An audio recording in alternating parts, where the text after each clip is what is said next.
They often ask me, what's the secret to a lasting relationship? And I smile, because they always expect a simple answer.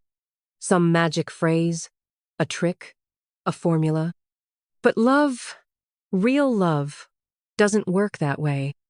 The truth is, the secret to a lasting relationship isn't found in passion or perfection.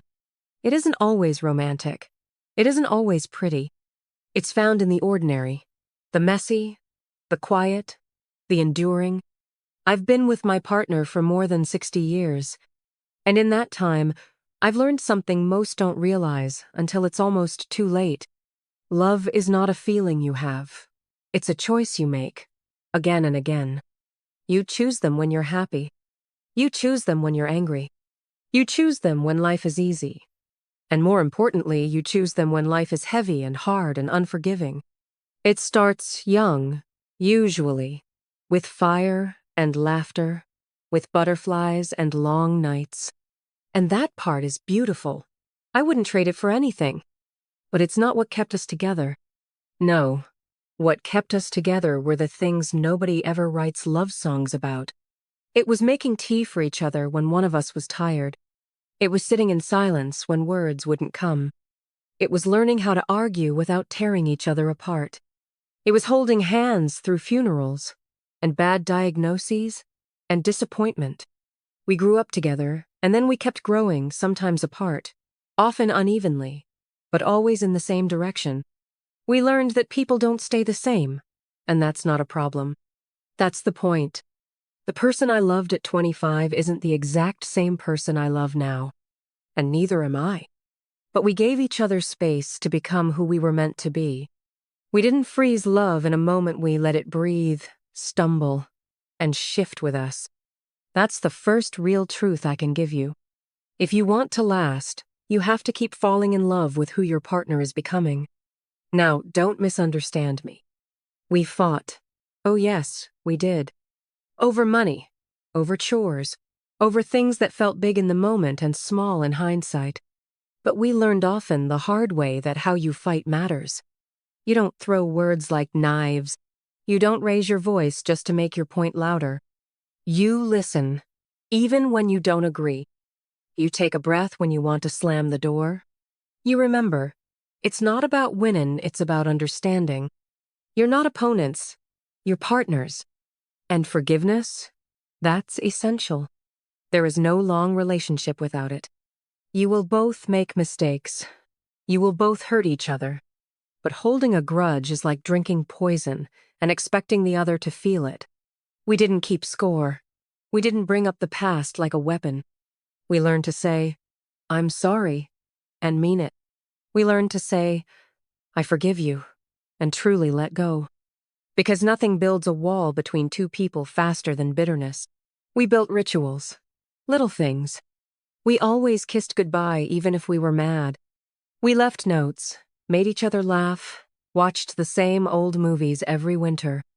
It's funny how those things, the small, seemingly meaningless routines, those are what I remember most vividly now. They say romance fades.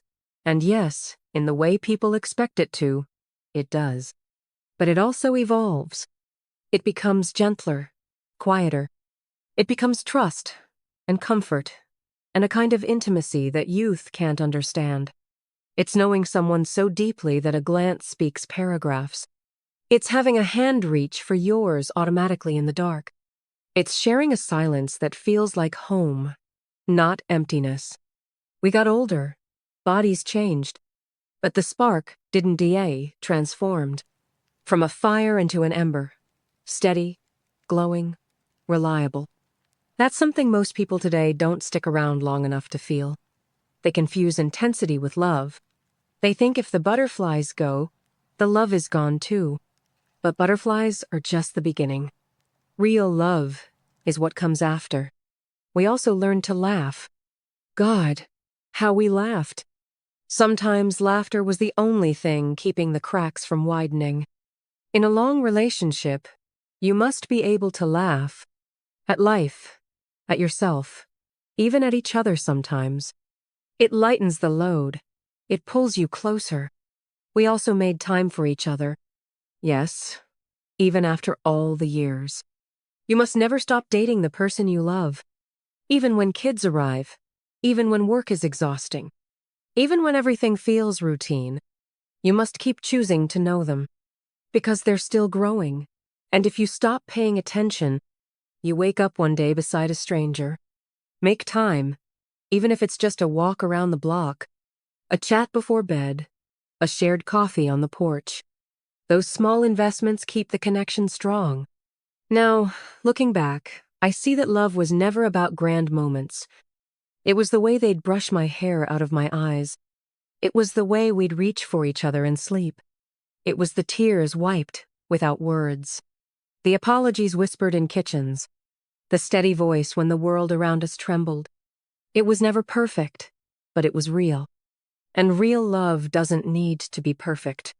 It just needs to be true, consistent, chosen. So if you're searching for a lasting relationship, don't chase perfection. Don't expect fireworks every day. Look for someone who shows up, who listens, who tries, who makes the ordinary feel sacred just by being there. And when you find that person, don't wait for life to be easy. Love them now. Love them through the mess and the beauty and the in-between. Because in the end, the secret isn't really a secret. It's this. Love is built one ordinary, imperfect, faithful day at a time. And when it's real, when it's nurtured, it doesn't just last. It grows deeper, stronger, truer, with every single year. And that, my dear, is a love worth growing old for. If this advice resonates with you, share it with someone else. And please like and subscribe for more life advice.